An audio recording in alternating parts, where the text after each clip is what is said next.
ప్రతి ఒక్కరూ సోలార్ వాడాలి. ప్రధానమంత్రి సూర్య ఘర్ వల్ల ఎన్నో లాభాలు. గృహ రూఫ్ టాప్ సోలార్ వ్యవస్థలకు 78,000 వరకు సబ్సిడీ.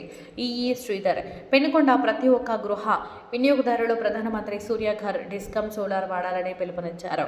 విద్యుత్ ఎగ్జిక్యూటివ్ ఇంజనీర్ శ్రీధర్ శ్రీ సత్యసాయి జిల్లా పెనుకొండలో శనివారం రాష్ట్ర మంత్రి సవితమ్మ ఆధ్వర్యంలో ర్యాలీ నిర్వహించారు.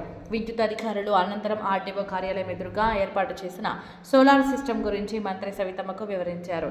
సోలార్ వెండర్ రమేష్ మరియు విద్యుత్ ఈఈ శ్రీధర్, డివైఈఈ శేషగిరి బాబు ఈ సందర్భంగా శ్రీధర్ మంత్రి సవితతో మాట్లాడుతూ జీఎస్టీ 2.0 సంస్కరణ కింద సౌర పరికరాలపై జీఎస్టీ పన్ను రేటు తగ్గించిందని, దీనివల్ల రూఫ్ టాప్ సోలార్ చాలా చౌకగా మారిందని, ఫలితంగా 3 కిలోవాట్ల రూఫ్ టాప్ సిస్టమ్ ఇప్పుడు కేవలం 9,000 రూపాయలకు లభిస్తుందన్నారు. ప్రధానమంత్రి కుసుమ్ పథకం భారతదేశ వ్యాప్తంగా 35 లక్షల వ్యవసాయ పంపు సెట్లను సోలార్గా మార్చాలని లక్ష్యంగా పెట్టుకుందన్నారు. రాజస్థాన్, మహారాష్ట్ర మరియు మధ్యప్రదేశ్లో విజయవంతమైన ఉదాహరణలు దీని ఆచరణాత్మక ప్రయోజనాలను మరియు వ్యవసాయ ఉత్పాదకతపై సానుకూల ప్రభావాన్ని వివరిస్తాయన్నారు.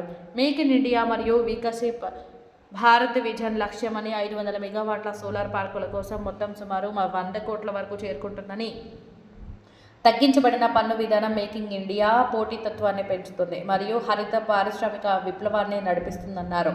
1 కిలోవాట్ సోలార్ రూఫ్ టాప్ సామర్థ్యం వలన నెలకు 120 యూనిట్లు విద్యుత్ ఏర్పడుతుందని, వినియోగదారులు విద్యుత్ వాడడం వలన నెలకు 1,000 రూపాయల బిల్లు వచ్చే చోట ఈ సోలార్ రూఫ్ టాప్ వలన కేవలం నెలకు 338 రూపాయలు మాత్రమే బిల్లు వస్తుందన్నారు. సోలార్ వల్ల వచ్చిన విద్యుత్తుని వినియోగదారులు వాడుతున్న తర్వాత మిగిలిన విద్యుత్కు 1 యూనిట్కి 2.9 పైసలు వినియోగదారులకి లభిస్తుందన్నారు. ప్రతి ఒక్కరూ ఈ అవకాశాన్ని సద్వినియోగం చేసుకోవాలని ఈఈ శ్రీధర్ పిలుపునిచ్చారు. ఈ కార్యక్రమంలో డివైఈ శేషగిరి బాబు, పెనుకొండ విద్యుత్ ఏఈ నారాయణస్వామి, సోమందేపల్లి రుద్దం, ఏఈలు పరమేశ్వర్ రెడ్డి, శ్రీనివాసమూర్తి, విద్యుత్ జేఎల్ఎంలు మరియు సిబ్బంది పాల్గొన్నారు.